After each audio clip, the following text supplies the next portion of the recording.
सद्भावना city news Uttar Pradesh Uttarakhand आपको खबरों में रखे सबसे आगे।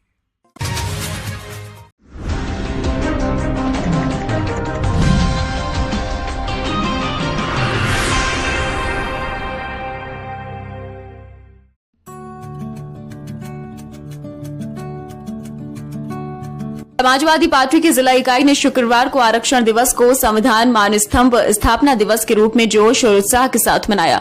यह आयोजन कंपनी बाग स्थित पंचायत भवन सभागार में आयोजित हुआ, जिसमें जिले भर से भारी संख्या में सपा कार्यकर्ता, पदाधिकारी, विधायक और सांसद शामिल हुए।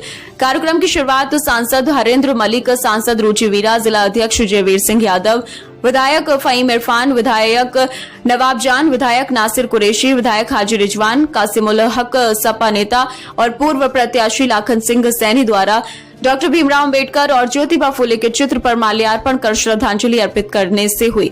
संविधान मान स्तंभ को भी नमन किया गया। सभा को संबोधित करते हुए मुख्य अतिथि सांसद हरेंद्र मलिक ने कहा कि आरक्षण की शुरुआत महात्मा ज्योतिबा फुले के विचारों और छत्रपति शाहू जी महाराज की पहल से हुई थी, जिसे बाद में बाबा साहब अम्बेडकर ने संविधान में जगह दी। उन्होंने भाजपा पर निशाना साधते हुए कहा कि सत्ता में आने के बाद भाजपा संविधान को भूल जाती है। उन्होंने केंद्र सरकार की किसान नीतियों, महंगाई, सैनिकों की अनदेखी और लोकतांत्रिक मूल्यों की उपेक्षा को लेकर भी तीखा हमला बोला। उन्होंने कहा कि देश के 750 से अधिक किसान आंदोलन में शहीद हो गए, लेकिन सरकार ने संवेदनहीनता दिखाई। उपराष्ट्रपति धनखड़ और पूर्व राज्यपाल सतपाल मलिक के साथ जो हुआ वह लोकतंत्र पर सवाल है। उन्होंने लोगों से संविधान बचाने की अपील करते हुए कहा कि 2027 में अखिलेश यादव के नेतृत्व में सत्ता परिवर्तन के लिए एकजुट हो जाएं। सांसद रुचि वीरा ने अपने संबोधन में कहा कि जो लोग समाजवाद और सेकुलरिज्म के खिलाफ हैं, वे लोकतंत्र के भी खिलाफ हैं। उन्होंने सांसद इकरा हसन पर आपत्तिजनक टिप्पणी को लेकर प्रशासन और सदन की निष्क्रियता की आलोचना करते हुए दोषी के खिलाफ सख्त कार्रवाई की मांग। देहात विधायक हाजी नासिर कुरैशी द्वारा मंच से बोलते हुए कहा कि समाजवादी पार्टी सभी वर्गों की पार्टी है। समाजवादी सरकार जब उत्तर प्रदेश में थी, उसने अनेकों कार्य कराए थे जो आज तक जनता के काम आ रहे हैं। कार्यक्रम में जोशीले नारों और भारी भीड़ ने सपा के प्रति जन समर्थन को दर्शाया। और तमाम संघर्ष मेरे लिए किया। एक बार दिल से काबिले एहतराम मंच तो है ही है, लेकिन काबिले एहतराम मेरे सामने बैठे हुए सभी लोगों को, मेरे राष्ट्रीय अध्यक्ष अखिलेश यादव जी के कहने पर पिछले कई महीनों से पीडीए के प्रोग्राम चल रहे हैं और मान स्तंभ का प्रोग्राम हमारे यहाँ हो रहा है। सबसे पहले तो मुबारकबाद, बधाई, धन्यवाद। अब मैं ये आप लोगों से कहना चाहती हूँ, देश के हालात तब बदलेंगे जब हम सब लोग मिलकर अपने राष्ट्रीय अध्यक्ष के हाथों को मजबूत करेंगे। आने वाले 27 में अपनी सरकार लाएंगे। मैं मुबारकबाद देना चाहती हूँ मुरादाबाद के लोगों को कि आप लोगों के यहाँ पहले चरण का चुनाव था और आपने पहले चरण में इतनी सूझबूझ से वोट डालने का काम किया, ये मैसेज और पैगाम देने का काम किया कि हम किसी की नहीं सुन रहे, हम तो भारतीय जनता पार्टी को हराने के लिए वोट डाल रहे हैं। और वोट डाला आप लोगों ने, और ये जो आज नतीजा है, जो 37 सीटें आई हमारी पार्टी की, जो कि पहले कभी भी इतनी सीट नहीं आई, 37 सीटें आई, उसका कारण आप लोगों ने कई संदेश देने का, मैसेज देने का काम किया और समाजवादी की एक 37 सीटें आई। अब हम लोगों के सामने फिर एक चुनौती है। 27 में चुनाव आने वाले हैं, मेहनत करने की जरूरत है, सबको जोड़ने की जरूरत है और किसी के साथ अगर कोई परेशानी आती है तो भी हमें उनके साथ खड़े होने की जरूरत है। हम एक एक आदमी को जोड़ेंगे। अगर आज यहाँ संकल्प करके जाओ, आप लोग तय करके जाओ कि हम चुनाव तक एक साल में 100 आदमी जोड़ेंगे, तो क्या जोड़ सकते हो या नहीं? बताओ भाई, जोड़ सकते हो ना? कि देश को किस तरह ताकत देनी है, किस तरह मजबूत करना है और इस भारतीय जनता पार्टी को किस तरह से नेस्तनाबूद करना है, हमारा उद्देश्य। आज यहाँ पर उपस्थित हुए और इस कार्यक्रम को सफल किया। मैं सबसे पहले जो सभी जिले की सभी विधानसभा से आए हुए हमारे सम्मानित साथी बैठे, उनका धन्यवाद करना चाहता हूं कि उन्होंने यहाँ पर बड़ी तादाद में आकर के इस प्रोग्राम को सफल करने का काम करा। और साथियों, आज हम सब लोग यहाँ जो इकट्ठा हुए हैं, संविधान मान स्तंभ दिवस में मनाने के लिए आज हम यहाँ पर इकट्ठा हुए कि किस तरह से हमें संविधान को बचाना है, किस तरह से हमें संविधान की रक्षा करनी है। तो हम सब समाजवादी प्रेमी यहाँ पर इकट्ठा हुए।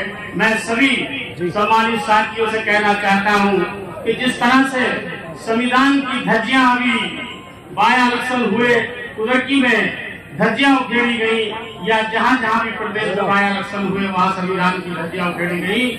आप लोग उसी तरह से उसको देख करके अपना हिम्मत को कष्ट ना करें और अपना हौसला खत्म ना करें।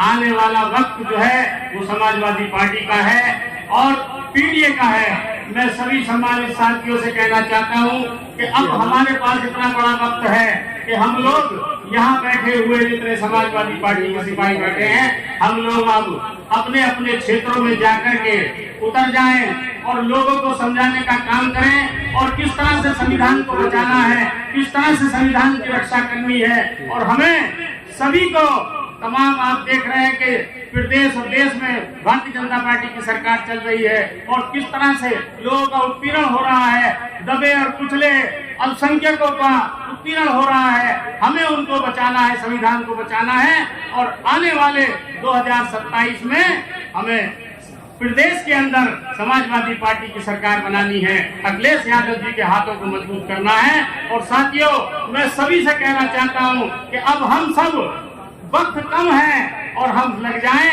और समाजवादी पार्टी के हाथों को मजबूत करें, पीडीए को मजबूत करें और 2027 में समाजवादी पार्टी की सरकार बनाने का काम करें। इसी के साथ अपनी बात खत्म करते हुए और उम्मीद करते हुए कि हम सब अब मेहनत में लग जाएंगे। और कि समाजवादी पार्टी साहूदी का के उस कृत को जो इतिहास के पन्नों आज संविधान मान स्तंभ के रूप में बना रही है, इसलिए मना रहे कि महापुरुष सबके होते किसी एक की नहीं। और हम नमन करते हैं महाराज जी को, साहू साहब को, जिन्होंने एक शुरुआत की थी। बाद में बाबा साहब भीमराव अम्बेडकर जी हुए, उन्होंने अपने सतत प्रयास से आपको न्याय देने का काम किया। एक भारत को एक ऐसा आदर्श संविधान दिया जिसमें सबको बराबर के हक। रोजगार आपसे छीन लिया गया, रोजगार आपके पास है कहां? जो मजदूर कारखानों में काम करता है, अब लेबर इंस्पेक्टर या assistant labour commissioner, deputy labour commissioner भी आपकी सुनवाई नहीं कर सकते। आउटसोर्सिंग के नाम पर दाल पैदा कर दिए, वो आपको लेंगे, फैक्ट्री वाले को देंगे और 10% कमीशन ले लेंगे। वेज बोर्ड कहीं लागू नहीं है और कारखाने का निरीक्षण करने का अधिकार केवल मंडलायुक्त और श्रम आयुक्त को, और कोई इंस्पेक्शन भी नहीं कर सकता। तो मोदी जी तो गरीब को गरीब बना करके अदानी और अंबानी के मजदूर बनाने का कारखाना हिंदुस्तान को खोलना चाहते हैं। आप अनुदान की बात करते हैं। अभी बहन रुचि मीरा जी ने कहा अगर वो रोजी दे देते आपको अन्न में दूंगा, आप सुबह खाएंगे तो दोपहर को भूख लगेगी, आप दोपहर को नहीं खाओगे और शाम को तो भूख लगेगी। और अगर रोजगार दिया जाता तो एक व्यक्ति अपने पूरे परिवार को